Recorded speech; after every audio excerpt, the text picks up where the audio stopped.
matin, dans l'entreprise du jour, on s'intéresse à CallSquare, qui est une plateforme d'optimisation des campagnes d'influence marketing avec son président fondateur, Quentin Bordage. Bonjour.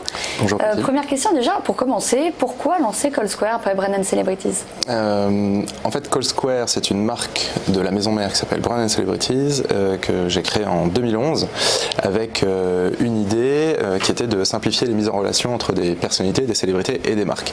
Donc aujourd'hui, Brand & Celebrities, c'est le leader en France de ces mises en relation pour des campagnes de publicité notamment, mais aussi pour l'intervention de personnalités sur des événements. L'utilisation de départ, c'est les nouvelles technologies. On a créé un catalogue à la base de 6000 célébrités.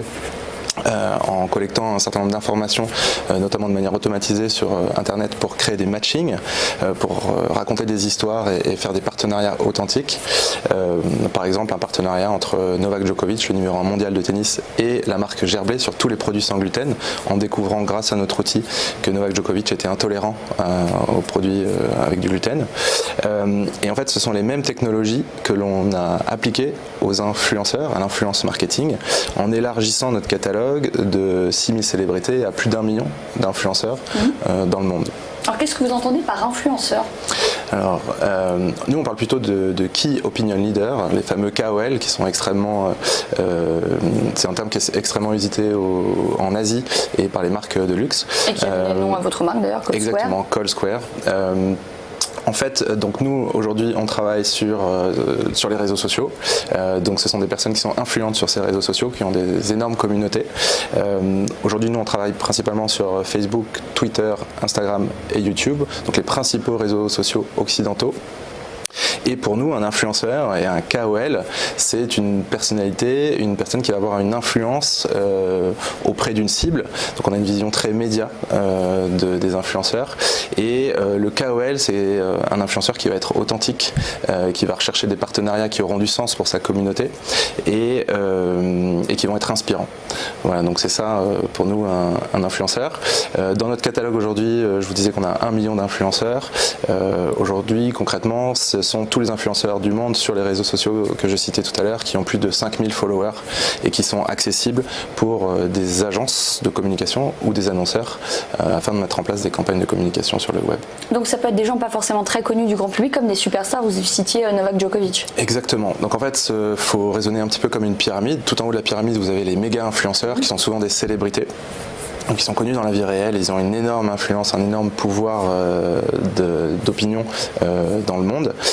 Et plus on descend sur la pyramide, plus vous aurez des influenceurs qui ne sont pas forcément connus dans la vie réelle, mais qui ont une influence soit auprès d'un public très large, soit auprès d'un public très ciblé qui vont les suivre spécifiquement pour leur sujet. Et ça s'adresse à des influenceurs connus à l'international ou ça peut être des influenceurs exclusivement français par exemple? Alors aujourd'hui nous on a tout type de projets, la seule limite qu'on a c'est les réseaux sociaux sur lesquels on travaille. Puisque ils sont principalement en Occident et pas en Orient. Donc ça c'est une partie des développements qu'on veut faire pour la suite. Et donc aujourd'hui on a aussi bien des influenceurs qui sont présents aux États-Unis, en Afrique, un peu partout en Europe, en Océanie. Voilà. Donc il n'y a pas de limite aujourd'hui. Avec qui vous travaillez en ce moment?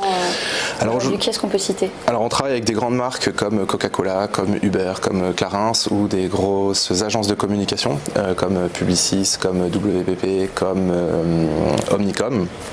Et en fait, on va travailler avec eux autour de 2 axes. Soit ils vont payer un abonnement pour accéder à la plateforme et à ce catalogue, soit on va les accompagner sur des opérations ponctuelles ou à l'année pour mettre en place des campagnes de communication avec ces influenceurs. Eux, ils vous donnent un peu leurs attentes concernant les visages qui pourraient les représenter ou vous avez plutôt carte blanche? Alors, quand ils sont en standalone, ils font ça tout seuls, donc ils utilisent la plateforme, ils vont pouvoir rechercher, faire les prises de contact et suivre le retour sur investissement de leur campagne. En revanche, effectivement, quand on va les accompagner, ils vont nous donner un certain nombre de guidelines, nous aussi on va les challenger et on va les aider à identifier les influenceurs, les KOL qui correspondent le mieux à leur campagne. Ensuite, on laissera bien la main à ces Key Opinion Leaders pour la créativité du contenu et la manière de s'adresser à leurs audiences. Alors pour trouver l'association parfaite, le match parfait entre l'influenceur et la marque, comment est-ce que ça marche techniquement? C'est une excellente question. En fait, on va utiliser les nouvelles technologies, c'est un mix de big data, d'intelligence artificielle, de machine learning. On va d'abord scroller l'intégralité des profils que l'on peut identifier sur les réseaux sociaux de manière automatisée. Donc on va par capillarité identifier tous les influenceurs sur un réseau. Donc on arrive par exemple à plus d'1 milliard de comptes sur Instagram. Tous ces comptes ne sont pas forcément intéressants, donc on va mettre des limites en fonction de la taille de ces communautés ou des engagements de ces communautés. Donc c'est la fameuse limite de 5000 followers que j'évoquais tout à l'heure.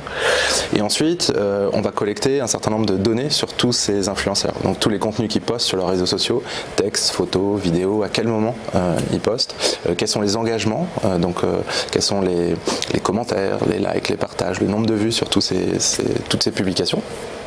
Et ensuite, on va aussi collecter un certain nombre de données sur tout ce qui est socio-démo. Donc cette cible, leur audience, comment elle est constituée en termes de sexe, d'âge, localisation géographique, centre d'intérêt. Et on va se servir de toutes ces données sur un moteur de recherche un peu comme Google pour faire des recherches booléennes multicritères afin d'identifier le match parfait. Donc vous allez taper des mots-clés, vous allez mettre des filtres, chercher des influenceurs qui ont entre 50 000 et 100 000 followers sur Instagram par exemple, qui ont une audience plutôt en France et qui ont mis le hashtag Montpellier et make-up par exemple. Et là ça va vous affiner votre base. Une fois que vous avez votre base, vous allez pouvoir rentrer en contact avec ces influenceurs, gérer la relation directement sur la plateforme et finalement derrière monitorer le retour sur investissement que vous aurez eu avec la liste de tous les posts qui ont été émis et tous les engagements plus l'impact que ça peut avoir en termes de médias, donc on calcule ce qu'on appelle nous Learn Media Value, l'EMV, qui est un équivalent média pour ce que vous aurez comme retour sur investissement. Est-ce qu'il y a un contrôle de ces personnalités, de ces influenceurs ou pas? Est-ce que par exemple un message un petit peu équivoque ou des choses qui peuvent ensuite gêner la marque? Alors, tous les partenariats font l'objet d'un contrat. Donc dans les contrats, on va se prémunir contre ce type de démarche. Ce qu'il faut savoir, c'est que c'est absolument pas dans l'intérêt des influenceurs de poster des messages qui vont pouvoir gêner la marque, puisqu'ils vont être rémunérés ou ils vont avoir une compensation de la part de la marque. Donc ça serait complètement... non mais des messages anciens par exemple. Alors ça, c'est la data qui va permettre de se prémunir contre ça, puisqu'on va rentrer dans l'intégralité de l'historique de tout ce qui a été posté par la marque, par l'influenceur, et on va pouvoir d'ailleurs identifier des influenceurs qui ont déjà travaillé avec des marques concurrentes, et ce qui serait pas forcément adéquat pour une marque qui voudrait collaborer avec l'influenceur. Alors quelles sont vos ambitions pour CallSquare, Quentin ? Alors aujourd'hui, CallSquare est leader en France de son activité. Notre objectif, c'est de devenir le leader européen d'ici 2 ans, avec 2 axes, une croissance organique. On a déjà commencé à avoir des premiers clients dans certains pays européens comme l'Espagne, mais aussi une croissance externe.